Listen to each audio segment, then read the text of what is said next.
Coach, talk about the linebacker rotation a little bit. Obviously, Devin and Kyle, kind of your top two, but we really saw Buddha put on a show on Saturday. How much do you kind of see him starting to figure his way into the mix? You know, I think whenever you get those opportunities, we always talk about maximizing your opportunities, and I thought Buddha did a really nice job on Saturday, and you know, he's a young guy. A lot of guys forget watching some of the hits that he'll put on people that he's a redshirt freshman, right? So there's a learning curve, but it's starting to grow gradually, and obviously the more you take advantage of your opportunities, the more opportunities come to you. You know, one thing that stood out and has stood out really through fall camp is he's got kind of that energy, that swagger, that charisma. It just, when he makes a play, he's going to celebrate. I mean, how much do you think that has rubbed off on maybe some of the older guys even? Well, I think absolutely. I mean, you know, Coach preaches energy. Our team has energy. When you make a play, especially when, you know, you get those opportunities, you should celebrate it. Now, you want to make sure the celebration isn't so much that you can't breathe the next play. But he's doing a great job, and I think it does rub off on the team.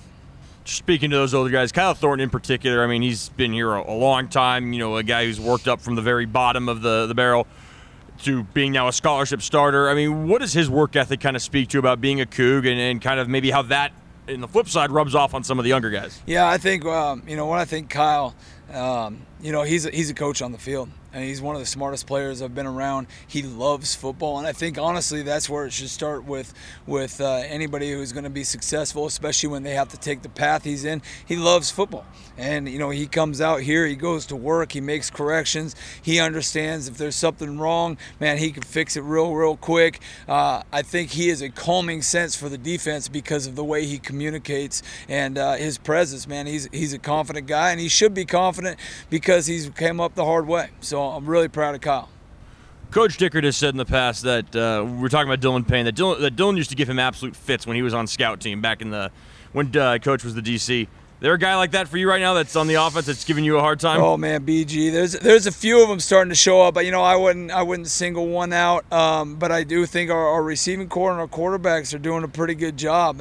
You know, we always try to challenge them to like go make those plays and then celebrate. You know, sometimes that doesn't work the best for them in the next play because the defense gets a little mad. But I'll tell you what, I think overall I wouldn't single out one guy, but I think they're doing a good job. And I think the one thing about them is this is all we can ask as coaches. They're improving every week, you know, and the first week they kind of scattered and you know, had some hard lessons, but I think they're gelling as a group, and I think that's part of the process that people forget. You know, everybody wants to play right away, right? But there's development in this thing. You see it all the time, and the guys in the NFL, they're a star in college, they go to the NFL, and then where'd he go, right? It takes a little bit of time, but this is where you develop that toughness. Hey, you develop that camaraderie. I think the scout team's gotten better every week, and we expect them to because we need the look.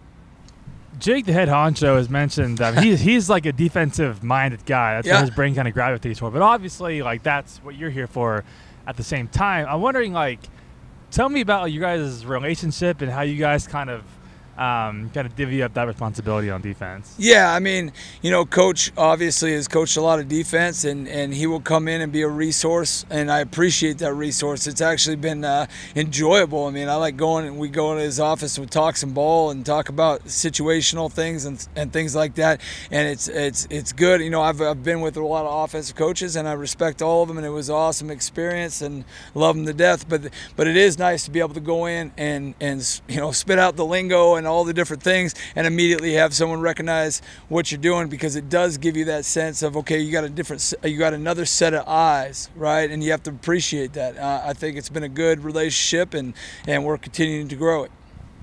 Give us some lingo that us right here would not understand right away. Some lingo?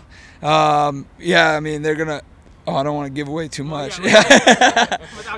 Yeah. I mean, you know, when we're talking about formations, or they're gonna motion to pair pro with a jet, you know, he knows exactly what we're talking about and whose that is. You know, there's a lot of different things within offenses and defenses, and every defense, I'll say, every offense, every defense has their own language. When you're new to a place, the difference is language. Like, ball is ball, but one guy might call it sting, one guy might call it asteroid, right? And you don't know what that means, okay, until you get on the same page. So the biggest thing with defense, with offense, with communicating to each other is speaking the same language, and that's what we talk about with our players. A guy comes to the sideline and can't speak the language, you can't get it fixed. So, that's been the biggest thing, is just getting on the same page. I'm curious with Dom deciding to leave the team. Are you asking more out of like Jackson and Capenna, or kind of what are you hoping to get out of them? Hey, somebody makes that decision, they make that decision, and then you have to have guys step up, and that's the bottom line, and it creates an opportunity for others, right? And it comes back to that same thing.